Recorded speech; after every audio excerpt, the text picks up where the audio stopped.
Bonjour, c'est Timothée Adolphe, je suis avec Yannick Fonsa et Jeffrey Lamy. Je suis sprinter non-voyant et je fais partie de l'équipe de France d'athlétisme paralympique. On est détenteur des records d'Europe sur 100 et 200 mètres. Donc je suis né en fait malvoyant. C'est à 3 ans, j'ai le bonheur ou le malheur de rencontrer une porte vitrée que je prends de plein de fouet et du coup voilà. J'ai un décollement de rétine de l'œil droit et je perds donc mon œil droit très jeune et c'est l'œil avec lequel je voyais le mieux.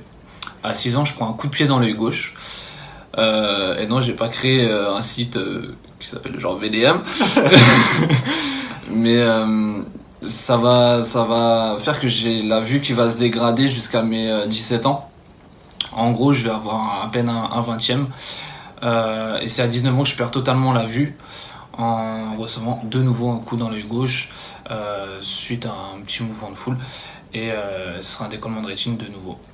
D'un point de vue sportif, en fait, je commence l'athlétisme à mes 11 ans dans les Yvelines à Guyancourt. Suite à un déménagement à mes 14 ans, je retrouve pas de structure en fait qui veut accueillir un handisportif et c'est à mes 15 ans à Angers quand je pense avoir trouvé un club qui se dit avoir une section handisport auquel je m'adresse, qu'on me fait la réponse suivante: j'ai pas de temps à perdre avec un aveugle. Donc une vraie gifle comme ça. Voilà, ça fait, bon là c'est vrai qu'on en rigole mais c'est très violent à 15 ans et donc je me tourne vers d'autres activités dont le torbal et la musique pendant quelques années et c'est à mes 20-21 ans que je rencontre Artemon Atungimana du PUC qui était vice-champion du monde en 95 sur 800 mètres en valide qui me dit qu'il va me trouver un guide et voilà, et c'est comme ça que l'aventure a commencé. Il m'a emmené au plus haut. Vu ma progression, on a dû changer les guides au fur et à mesure tout au long des années et aujourd'hui je suis donc avec Yannick Fonsa et Jeffrey Lamy et d'ailleurs Jeffrey, je pense que tu peux leur parler un petit peu du rôle de guide. Alors le rôle de guide, c'est créer un lien avec l'athlète, c'est le plus important. Ensuite, connaître l'athlète, ses points forts, ses points faibles, l'accompagner dans son projet sportif.